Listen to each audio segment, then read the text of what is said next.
पिता का प्यार। पुराने ज़माने की बात है। एक गांव में धर्मपाल नाम का एक व्यापारी रहता था। उसके जैसा धर्मात्मा और बात का सच्चा आदमी मिलना मुश्किल था। दीन दुखियों की सहायता करने में उससे बड़ा चढ़ा और कोई ना था। सचमुच जैसा उसका नाम था वैसा ही उसका काम भी। इसलिए उस गांव के ही नहीं बल्कि आसपास के गांवों के लोग भी उसकी बड़ी इज्जत करते थे। बदमाश, चोर और डाकू भी उसका नाम सुनते ही आदर से सिर झुका लेते थे। पहले धर्मपाल की कोई संतान ना थी। मुद्दत के बाद जब उसके एक लड़का हुआ तो उसने उसका नाम राजपाल रखा। इकलौता बेटा था, इसलिए धर्मपाल ने उसे बड़े लाड़ प्यार से पाला। ये राजपाल बड़ा शरारती निकला। उसका पिता जितना शरीफ था वह उतना ही बदमाश साबित हुआ। ज्यों-ज्यों उसकी उम्र बढ़ती गई त्यों-त्यों उसकी दुष्टता भी। हर साल वह कुछ ना कुछ बुरी बातें सीखता जाता था। उसके पिता ने उसको बहुत कुछ समझाया बुझाया, लेकिन उसने उनकी बातों पर कोई ध्यान ना दिया। उसके पिता अमीर आदमी थे, इसलिए उसे रुपए पैसों की कमी ना थी। बस वह रुपया पानी की तरह बहाने लगा। जैसे रुपए पैसे की कमी ना हो या वहाँ यार दोस्तों की क्या कमी। जिस तरह गुड़ की गंध पाते ही चींटियाँ जमा हो जाती हैं, उसी तरह पैसे वालों के यार दोस्त भी अपना अड्डा जमा लेते हैं। इन यार लोगों ने राजपाल को दुनिया भर की बुरी लत लगा दी। वह निधड़क शराब भी पीने लगा, रात रात पर जुआ खेलता था। धीरे धीरे उसकी तंदुरुस्ती बिगड़ने लगी। उसका चेहरा पीला पड़ने लगा और वह दिन दिन दुबला हो चला। उसके पिता उसकी ये हालत देखकर बड़े परेशान हुए। उन्होंने उसे अब तक कई बार समझाया बुझाया भी था, लेकिन कभी ज़ोर से डांटा डपटा ना था। वे सोचते थे कि लड़का है, आगे चलकर खुद सुधर जाएगा। पर जब उसके सुधरने का कोई लक्षण ना दिख पड़ा, जब उसकी तंदुरुस्ती तेजी से बिगड़ने लगी, तब वे चुप न रह सके। एक दिन उन्होंने उसे अपने पास बुलाया और खूब खरी खोटी सुनाई, लेकिन राजपाल ने उसकी झिड़कियों की कोई परवाह ना की। वह अपनी हरकतों से बाज ना आया। तब लाचार होकर उसके पिता ने रुपए पैसे मिलने का रास्ता बंद कर दिया।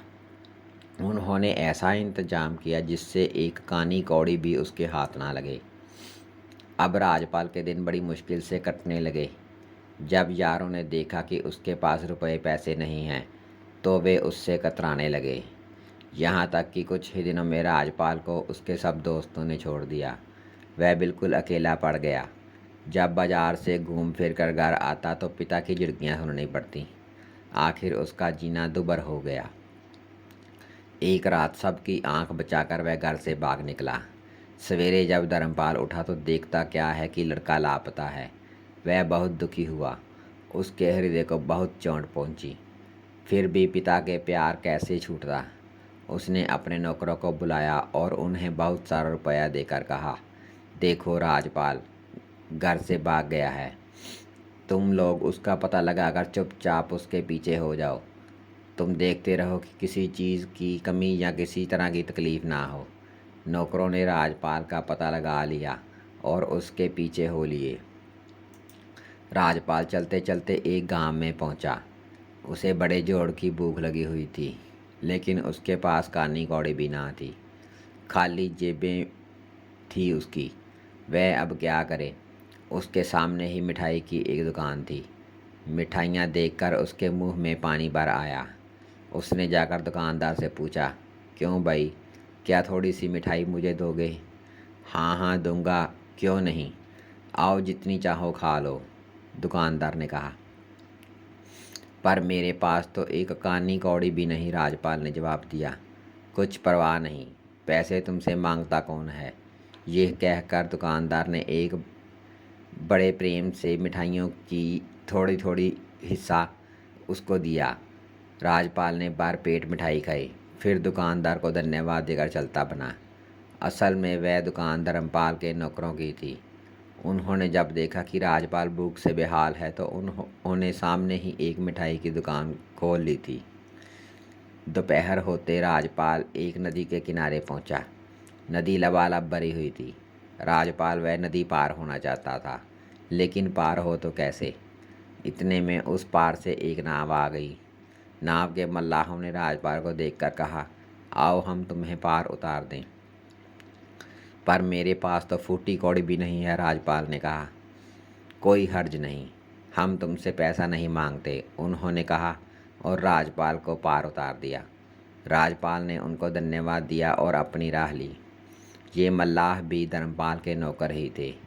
जब उन्होंने देखा कि राजपाल को नदी के पार करनी होगी, तो उन्होंने एक नाव किराए पर ले ली थी और राजपाल को पार उतार दिया। शाम होते होते राजपाल एक पहाड़ी चढ़ने के पास पहुंचा। धीरे धीरे उस पर चढ़ने लगा। थोड़ी देर के बाद चढ़ते चढ़ते वह बहुत थक गया और आगे ना चढ़ सका तो एक चट्टान पर बैठ गया। इतने में धर्मपाल के नौकर, जो उसके पीछे पीछे आ रहे थे, एक डोली लेकर आए और बोले, बाबूजी, अगर आप बहुत थक गए हो तो आइए इस डोली में बैठ जाइए, हम आपको ऊपर पहुंचा देंगे। राजपाल ने बताया कि वह कुछ पैसे ना दे सकेगा, लेकिन डोली वालों ने इसकी कुछ परवाह नहीं की और उसे डोली पर चढ़ा लिया। इसी तरह बहुत दिनों तक धर्मपाल के नौकर राजपाल के पीछे लगे रहे और हमेशा उसकी मदद करते रहे। आखिर राजपाल को शक हुआ कि ये लोग कौन हैं जो कदम कदम पर आकर मेरी मदद करते हैं। ज़रूर इसमें कोई ना कोई रहस्य है।